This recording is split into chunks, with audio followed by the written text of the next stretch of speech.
Lewis. Where are you, Lewis?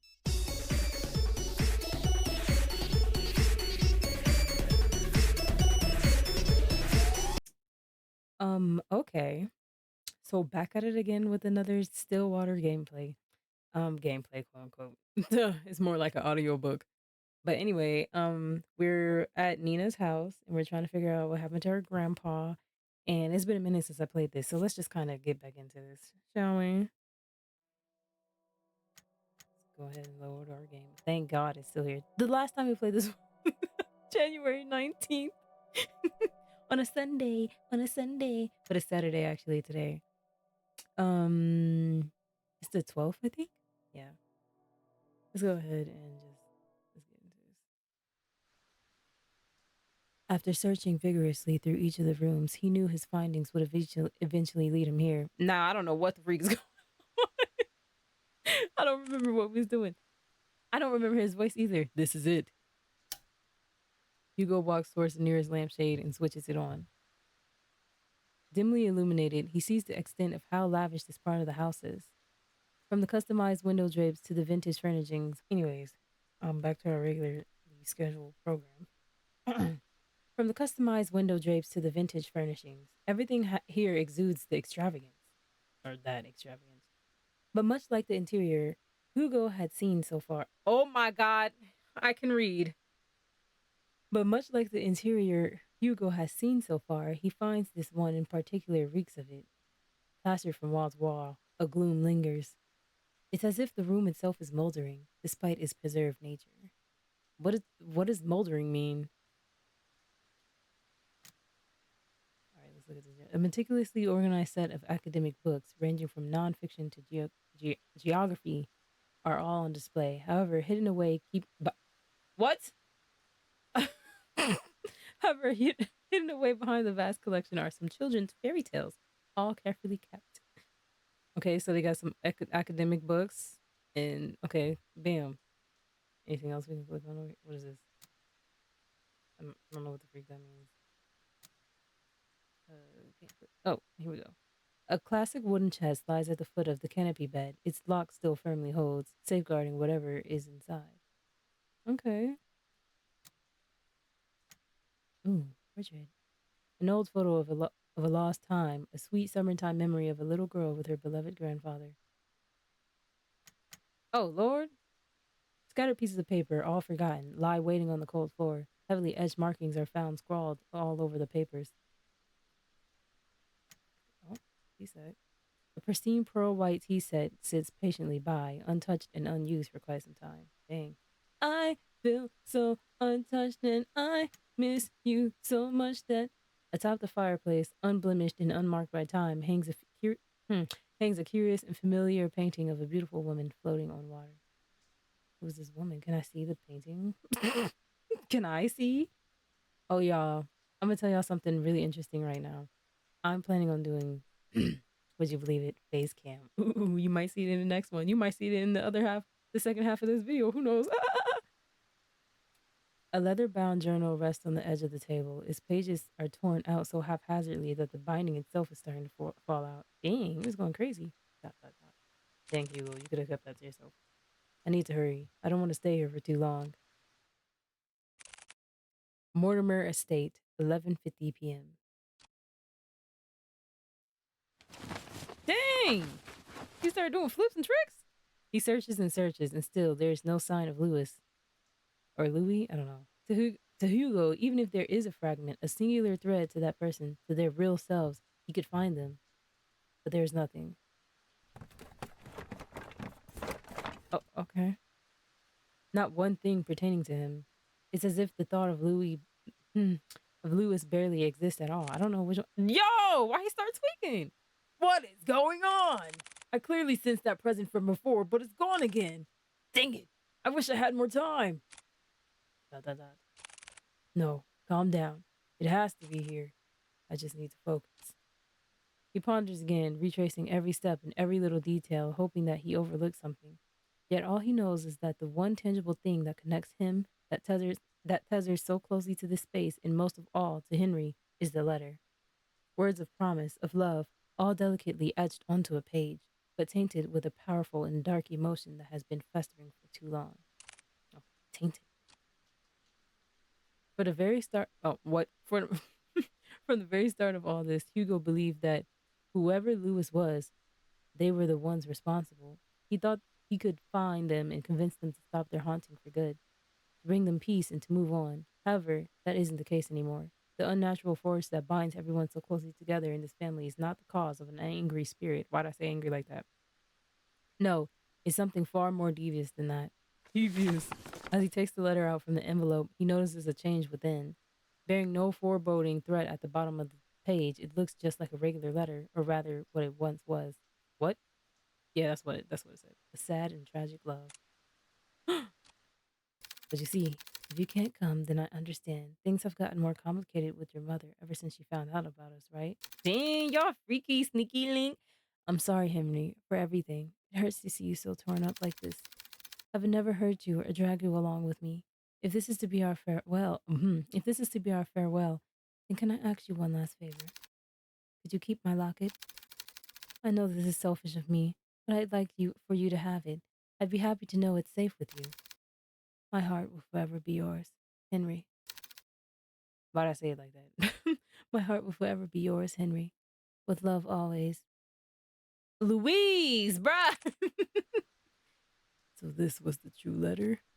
A small warmth emanates from the paper, wrapping closely around his fingers, quiet and soothing. Weird ass paper. The fragment Hugo was searching for. Louise, I'm sorry. You are also a victim in all of this, too. Oh, wait. Please, if you can hear me, I need your help. Without warning, the sound of a click can be heard across the bedroom, as if something unlocked itself. Hugo turns his head toward the sound and sees a chest. Unlike the other furniture, its dark and rustic features have not been maintained well, left to rot on its own. Dang. Oh, heck! No. I hate when they start doing this. Suddenly, he stops at the sound of a voice. What? Suddenly, he stops at the sound of a sweet voice whispering to him, beckoning him towards the fireplace. Come here, my dear sweet boy.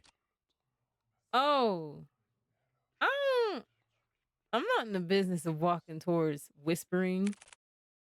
No, stay focused, Hugo. I won't let it get to me. Yeah, because that's some freak stuff. We're not doing that. Preparing himself, he heads towards the chest and opens it. Inside, scrambled together are. Yo! Can I read? Inside, scrambled together are bunches of notebooks and small trinkets. Hugo continues to rummage through when he stumbles across an old newspaper article. Young man found dead by the lake. Bruh. Okay, we got some music. Hey! An unidentified young man was found on the morning of all those X's, 3 days prior to his death, according to police. Ruled as a suicide, police have claimed that the troubled youth drowned himself. This certainly is a tragic loss, an unfortunate event indeed. 4X's comments. No claim of his body has been made yet. Dang, Louise. Wait, so is it who is talking in this letter? Is it Louise? Is it Louis? Is it Louis? Who is that? I forgot. By the corner of Hugo's eyes, By the corner of Hugo's eye, he spots a bright glint buried beneath the clutter. He reaches for it. A locket of brilliant gold shines unblemished, retaining a timeless luster. And inside it safeguards a picture of a young man with glasses, smiling brightly. This must be the locket that he was talking about. It's so pretty. I'm surprised it still shines like this. In this picture. Did you put this here? No, it might have been Henry. But why would he store it away like this? What should I do? We gotta take that. What the freak? We need that for evidence. I should probably hold on to this for now. Take it to him, please. Or man, woman, I don't know, but Louis is gonna have a female voice. I'm sorry, y'all. A gentle but distant plea echoes in Hugo's heart. A forgotten ache of yearning and regret grips him deeply. Crazy voice crack. Feelings not of his own start to rise like small ripples on a pond, wanting to be found again and remembered. Don't worry, I'll bring it to him. I'll make sure of it. Woo. Hugo's about, Hugo's about to put everything back into the chest when he feels a wet and cold sensation crawling up his leg. Whoa! Whoa! Water. Why'd I say it like that? A pool of water relentlessly spreads across the floor, already seeping into the chest. Dang it, no! Suddenly, the light shut off. A scream is heard, followed by a myriad of shouts. Hugo's about to call out to Noah, but stops at the sight of pale feet before him. Oh. Looming over him stands a tall and ominous figure. His face is shrouded in complete darkness, devoid of any human emotion. It appears as a young man, but Hugo knows that it's far from it. No, this very thing is trying to imitate a human form, trying to be human. Hugo could only stare back. Paralyzed with fear, he is forced to watch the horror as it slowly creeps towards him. It's just like before, the sensation of someone staring at him from within. But this time, he's drawing nearer, inching ever so closely. The words to call out to Kobe or Noah fail to reach out. Lodged in his throat, he struggles in pain. With his breathing shallow, he tries to force his body to move. And then it stops. Looking down at Hugo, filled with nothing but malice and contempt, it speaks.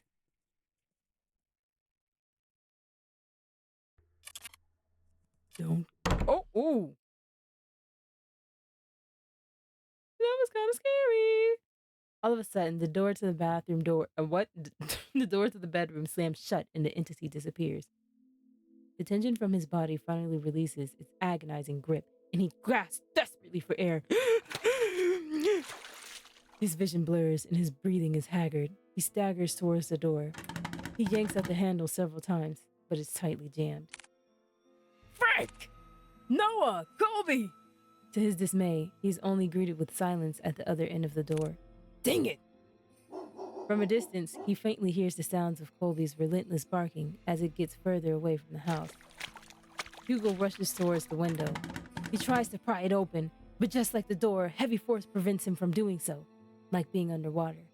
His movements slow and drawn out, as if being dragged down by that thing. Break this! Frantically looking around the room, he spots a nearby chair. Without a moment sooner, Hugo grabs the chair and starts to strike the window. Bit by bit, the window cracks get larger with each blow, splitting off smaller pieces. He gonna end up cutting himself. What the heck is this thing made out of? Still trying to catch his breath, he musters all the strength he has left for a final blow. Dang you! Just break already! Okay, look at God. Clearing out the remaining glass shards, Hugo peers his head out to see any railing he can grab hold of. Oof! However, he discovers instead that the wall adjacent is covered in ivy. Despite how heavy the rain has drastically become, he reaches out for it, grabbing a handful of the vines. Dang, son! It's like that? Carefully, he climbs out the window, gripping tightly and making sure he doesn't lose his footing. Yet, to his luck, the patch of vines he clutches starts to tear away from the wall. Oh! Out of desperation, he struggles to find his grip on another, but fails when his hand slips out of reach. Ah! Clamoring wildly as he loses grip on the ivy, he crash lands down onto a thicket of bushes.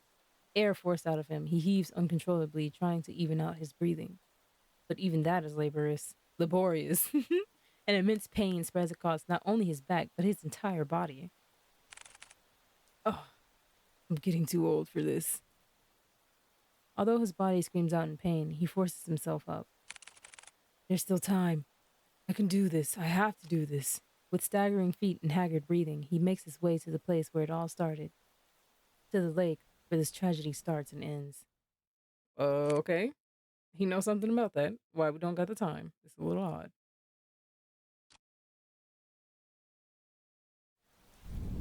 Finally entering through the park, Hugo calls out to Kobe and Noah. Kobe! Noah! Where are you? He hears faintly the sounds of barking and echoes of people yelling in the distance. What about Nina? He rushes towards the echoes, guiding him through the downpour. With his heart racing and blood rushing to his head, he finds his way to the lake. Drawing closer, he sees Nina giving chase to her grandfather, Unfortunately, she doesn't get too far as Noah stops her. Grandpa, stop! Grandpa! Let me go, my grandpa, he's... No, Nina, it's dangerous. You'll get hurt too. I don't care. I don't want to lose anyone anymore. It's at that instant Hugo trudges against the water, pursuing Nina instead. Hugo. No, don't! Please fall deaf to his ears. Not even the whines and worried cries of his partner could make him turn back. Determined, he forges ahead. This music jumping? Hold on. Nearing the deep end of the lake, he sees Henry Mortimer gazing directly at the abyss.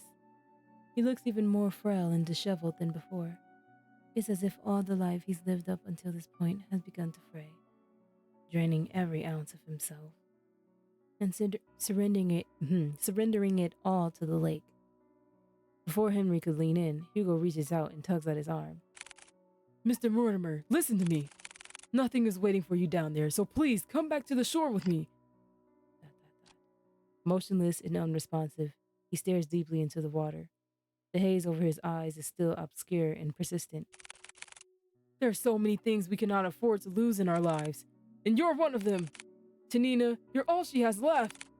She needs you, Mr. Mortimer. Hugo felt it, a slight jolt from Henry's arm, as if stirred by the mention of Nina. Oh my God, it's fine. Oh, whoa. He slowly turns to face Hugo. Nina? However, just as cruel and violent as a storm, Henry jerks back, wrenching his arm away from Hugo's hold on him. No, all of this is my fault. If only I got to Louise sooner, then none of this would have happened. He was waiting for me, was patient with me. And yet, for all the things he's done, I chose my family over him. He's gone because I didn't pick him. Henry backs further away from the shoreline. Mr. Mortimer! His manic eyes never straying away from Hugo as he keeps his distance from him. I guess it's Louis? Louis, I'm sorry. I was the one who dragged you into this. You deserve so much more, and I wished... Henry struggles over his words. He clasps tightly to his shirt, his throat dry and taut from all that he has bottled up. From all those repressed and silent years of just waiting for this curse to finally take him. I wish I had gone with you that night, Louis. Sir, even if you still convey that wish, it wouldn't resolve anything. Not for you or Louis. I read what he wrote to you those years ago. He understood if you didn't want to come see him. But the thing is, Mr. Mortimer, Louis never thought anything less of you. He said so in his letters to you. His letters? For the longest time, I wanted to believe he hated me for that, resented me for that choice. Or at least, I thought it was easier for me to think that way. How long has it been since I talked about him? It's been too long, sir. But that's why you don't have to shoulder all of that pain by yourself anymore. We can talk about it. About you and Louis. All of it together. Hugo extends not only his hand to him, but a promise. A promise that Henry had yearned for so long. A way to forgive himself. He hesitates at first. What fool believes in a deserved forgiveness? My Lord and Savior Jesus Christ, he died on the cross for me and my homies, the body of Christ. Okay, period. In Jesus' name, amen. Anyway, what fool believes in a deserved forgiveness? Such a thing doesn't exist. Y'all, praise the Lord. Find God, y'all. And yet, despite everything, Hugo still reaches out to him, to a stranger. Maybe he can be forgiven. Just as he was about to reach out for Hugo, a hand slithers around Henry's instead. Oh, no! Its arms unnaturally contort around him, while its head perches on his shoulder. This thing. This Louis is no longer pretending to be human. With piercing cold green eyes, it glares directly at Hugo. Mocking him. Cursing him. wishing nothing but despair. We can be saved. We can be forgiven. There is only one true way out of this. I will share with you the most happiest of endings. Oh, oh. Before Hugo could reach out for Henry's hand, he disappears into the water. Mr. Mortimer! Without hearing the anguished cries and desperate pleas, Hugo dives after him into the abyss. Dang it, Hugo, you about to get yourself folded up, freak! Yeah, no, everything's a question mark. Oh. Plunging into icy waters, Hugo feels shocks running rampant throughout his body, like spikes continuously piercing from his legs to the tips of his fingers, fiercely and unyielding. His chest tightens and his heart races as he begins to kick his legs, hoping whichever way he goes, he'll find his way to Henry. Swimming deeper and deeper in, he sees faintly a figure slowly descending into the darkness. Homie's still in a suit. As he finally gets closer to Henry, long snake-like arms stretch across the void and grab Hugo's neck, violently squeezing all the air out from him. He tries desperately to wrench his hands away, but with each struggle, Hugo's movements begin to weigh heavier and heavier. Lewis. Where are you, Lewis? It's looking for Lewis? Digging deeper into his coat pockets, he grasped tightly in his hand the locket that Henry kept and had long forgotten. Hey, I knew we was gonna need that. I mean, what? I knew we was gonna need that. Holding it out as it shines ever so brightly in the dark. There you are. It releases his grip on Hugo and instead reaches out for the locket. Taking this as a chance, he drops the chain and kicks with all his might to grab Henry's arm. With his heart and body screaming in pain, he swims desperately to the surface. Almost there. I just have to. As the lights from the surface begin to blur, Hugo makes one last attempt to reach for it. With his limbs worn out and his energy spent, this is all he can do. Before he loses his consciousness, he notices his figure swimming towards them, getting closer and closer. And then, everything fades to black. Question mark, question mark, question mark, question mark, question mark. Drifting along with what felt like an endless sea, Hugo courses through what? Courses through wave after wave, not knowing where he's going or caring for that matter. All he knows is that he's very, very tired. How long has it been since he's had a good night's rest? Oh, it's been too long. Maybe I should take that rest now. I'd like that so much. I agree that you deserve it, but not here. Huh? I'm sorry for startling you. I just wanted to see you one last time before I go. Lewis? You've done so much for me and Henry.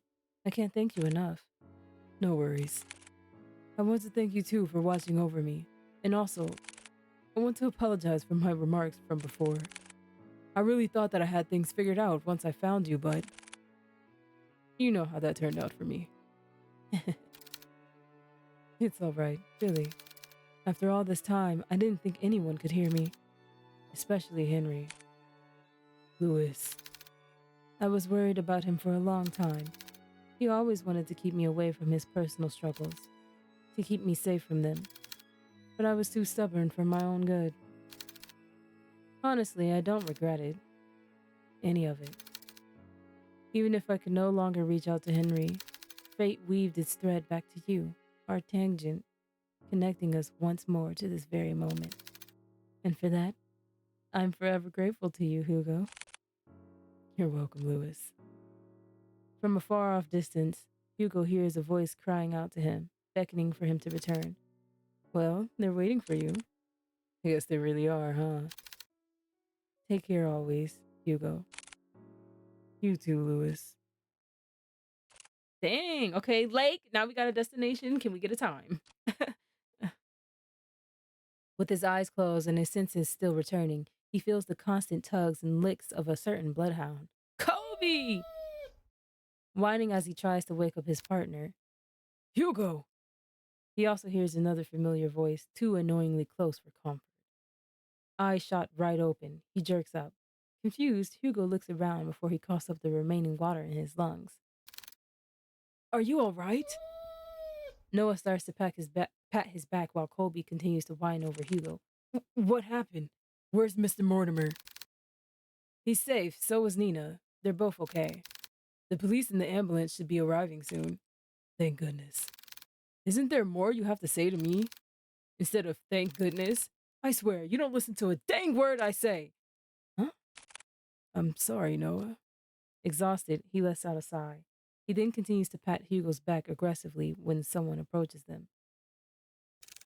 Detective Lauren? Oh, Nina. There's someone I want you to meet. Oh! Nah, dude, tweaking. Behind her stands an elderly man. Frail in stature, he timidly looks to the side pensively as he ponders to himself. Although his youth has long faded, his eyes are what catches Hugo's attention. They're no longer a piercing and vicious green.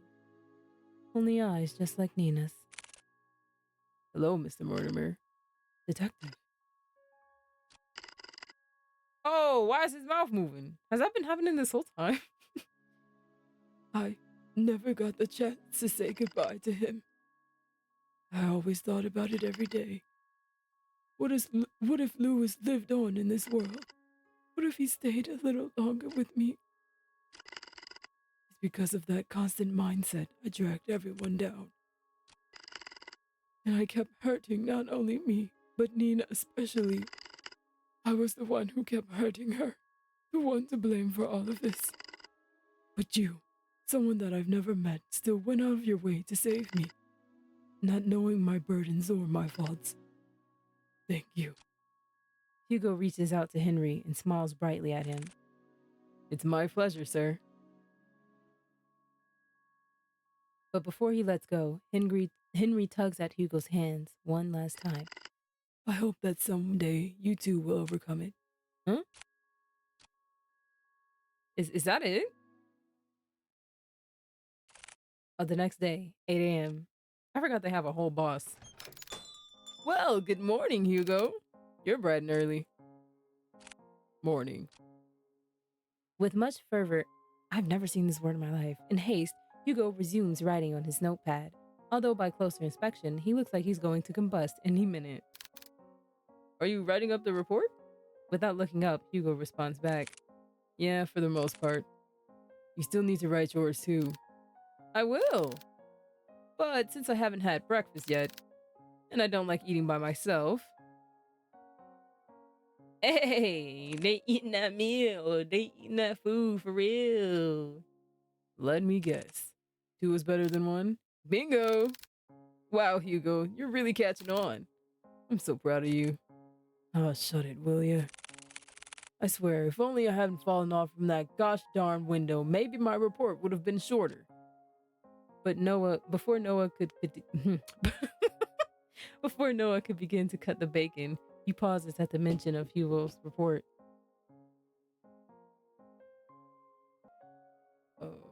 I just left for a second. Before Noah could begin to cut the bacon, he pauses at the mention of Hugo's report. Oh yeah, by the way, mind telling me what happened to the Mortimer's window? I broke it. Well, that's obvious to me. What I don't understand is, why is it broken? Do you know how much it costs to repair a window like that? I know. It was really dumb of me. I'm sorry. Besides, I told Mr. Mortimer about it before we left. Honestly, I was expecting an earful from him, and also the bill. And, surprisingly enough, he said it was okay. Lucky us, right? So what? You just called it a day after all of that? Thank you so much, Mr. Mortimer. You broke it, you pay for it. Would you chill? Of course I'll pay for it. But each time I keep insisting, he just shrugged it off. Said that we already went through a lot for him. So this was nothing in comparison. Ugh. You know what? He's right. After all that we went through, we deserve at least a nap. But before he could walk away, he stops and sees a familiar person walking towards the storefront, carrying something with her. Good morning, you two. Just barely a foot through the door, a certain bloodhound stirs up from his resting spot and makes his way towards Nina, tail uncontrollably wagging. Huh, good morning to you too, Kobe. Nina scratches behind one of Kobe's ears, making his right foot unconsciously move on its own, scratching an invisible but desirable spot for him. Good morning, Miss Nina. Good morning. What brings you here this time around? Is everything all right with your grandfather? Yes, he's doing pretty well, actually. Even better than before. We talked so much last night, I hardly slept at all. But honestly, it's been a while since I last spoke to him so freely like that. I hardly felt tired at all. That's wonderful to hear. Ah, but there is something I wanted to ask the both of you for. To put it bluntly, I need your help. If you two aren't busy, I would like some company eating these. Inside a clear plastic bag are a stack of 2 boxes placed on top of one another. She opens the box on top and reveals a colorful array of neatly decorated donuts, all lined perfectly. No cramps or squished spaces. Work of art in Hugo's eyes. Wow, so pretty. Donuts? They look so delicious! We're more than happy to eat these with you, Nina. There he goes again with his donuts. But yes, please join us, Miss Nina. We're about to have our breakfast too. Aren't we, Kuya? I forgot what that means. Always so brazen in front of others. Is it brazen or brazen? You do make it exceptionally easy for me. Ugh. You both have such great chemistry with each other. On second thought, I'm way too tired for this. I'm going to have to apologize in advance for this, Nina, but truthfully, I've been running on last night's coffee, and I'm about to pass out any minute now. Oh, no worries. Honestly, I think a little break time sounds like what we all need right now. Thanks. Hugo puts down his pen and proceeds to head for the couch. Kobe follows after him. Would you like to join us, Miss Nina? I would love to. I guess we save these for later then. Yes, please do. Oh wait, wrong person. Yes, please do. Now come on, it's nap time. Noah sighs heavily before setting down the food on his desk. He then gestures Nina towards the sofa, in which she happily takes his offer and joins them. They all on the couch sleeping? Oh. Ugh, I'm getting old. I mean, you are old. Shut it. This is really nice. Oh, good boy, Kobe. Come here. Nina quietly coos at him and begins to scratch at the back of Kobe's ears once more. Dot, dot, dot. Hugo leans a little closer to Noah, his voice above a whisper, but close enough for Noah to only hear him. You know, I'm glad that you came along yesterday. Oh, what's this? What's this? Are you getting chummy with me now? Call it chummy or whatever, but I really mean it. If you hadn't saved us back there, look, I told you before, I'll be there whenever you get yourself into reckless stuff. Besides, didn't you say this was nap time? Get some rest. You deserved it. Dot, dot, dot. You too. A calming silence fills the room as they bask under the morning glow. No big parties or celebrations. Just each other's company and sharing this small reward. A small and warm comfort. Good in case closed, let's get it, baby. Good in case closed, let's get it, baby. I wonder if you can get, like, is there a true ending or something? Oh my gosh. Okay, hold on. We got Okay, let's say this. In the next episode, if you want to see me try to get the bad ending, because I know if you go to that painting, you're gonna get the bad ending. But if you want to see me do that, then please let me know. Oh my gosh, I just realized I never did my opening. Yikes. It's been a minute since I did this. Y'all are gonna have to forgive me for that. But anyway, thank you for watching this video. If you enjoyed it, please like and subscribe and leave a comment about what you enjoyed. And if you watched this far and you didn't like anything, thank you for the view. Anyways, this has been Oolala signing